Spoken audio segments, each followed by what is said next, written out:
Rewa SP कार्यालय पहुंचे कांग्रेसी, पुलिस महानिदेशक के नाम सौंपा आवेदन। अशोकनगर में प्रदेश अध्यक्ष जीतू पटवारी के खिलाफ 26 जून को दर्ज एफआईआर के विरोध में आज एकत्रित हुए। कांग्रेसियों ने रीवा एसपी को पुलिस महानिदेशक के नाम आवेदन सौंपकर मांग की है कि जीतू पटवारी के खिलाफ दर्ज की गई झूठी एफआईआर को निरस्त किया जाए, साथ ही पीड़ित को सुरक्षा प्रदान की जाए, नहीं तो कांग्रेस उग्र आंदोलन करेगी और 8 जून को मध्य प्रदेश कांग्रेस के साथ जीतू पटवारी ओरछा जाकर गिरफ्तारी देंगे।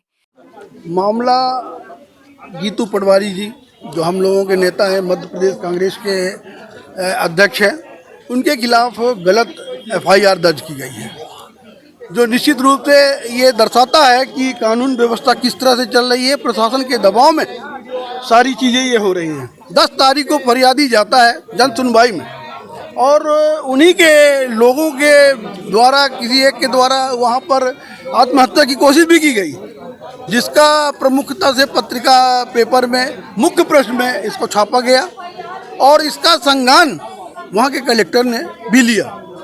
लेकिन 26 तारीख को अचानक फरियादी अपने बात से पलट जाता है, दूसरी एक हलफनामा देता है, जो निश्चित रूप से ये दर्शाता है कि उसके ऊपर दबाव बनाया गया और दबाव बनाने के बाद जीतू पटवारी जी के खिलाफ एफआईआर दर्ज की गई, जो निश्चित रूप से ये शर्मनाक बात है, लोकतंत्र की हत्या है और विपक्ष को दबाने की बात है। विपक्ष से इतनी घृणा है कि कोई भी गरीब असहाय के व्यक्ति प्रति कांग्रेस पार्टी न उतरने पाए, उसके मदद करने न पाए, तो कांग्रेस पार्टी क्या करेगी?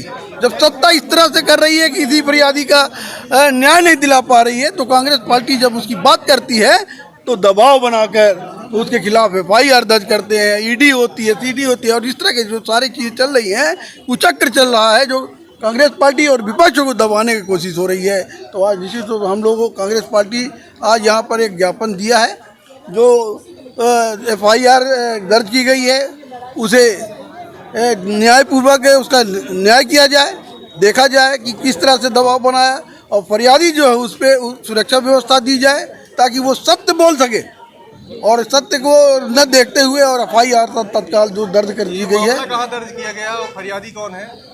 फरियादी में दर्ज किया गया। मामला कहाँ दर्ज किया गया है और किस संबंध में दर्ज किया गया? फरियादी कौन है? कौन कौन सी धाराएं लगी थी? धाराएं जो लगी हैं वो गलत लगी है, गलत बयानी की लगी हुई है, राष्ट्र के हिसाब से बनाया गया है, आपस में भाईचारा खत्म करने के हिसाब से बनाया गया है। इस तरह से जो भी वो कर सकते हैं वो सारी चीजें, लेकिन उनमें ये नहीं ध्यान दिया। मामला और छका दर्ज किया गया मामला ये था कि जो फरियादी था, फरियादी ने 10 तारीख को जन सुनवाई में जाके अपनी बात को रखता है कि हमें मल खिलाया गया, प्रताड़ित किया गया, इस तरह की बयान किया, जो 11 तारीख को पत्रिका पेपर में मुख्य पृष्ठ पे पूरा ये आया हुआ है मीडिया के अंदर। लेकिन 26 तारीख को वही फरियादी गलत बयानी करके फिर एक बार हलफनामा बनाता है कि हमारे साथ पटवारी जी के द्वारा इसे करके और कराया गया है, जो कि निश्चित रूप से समझ में आती है कि उसके ऊपर दबाव बनाया गया है। तो हम लोग इसके खिलाफ जाके और इस पर न्याय किया जाए, पटवारी जी के साथ के जो एफआईआर दर्ज किया गया है उसको ख़त्म किया जाए, न्याय दिया जाए और लोकतंत्र बचाया जाए।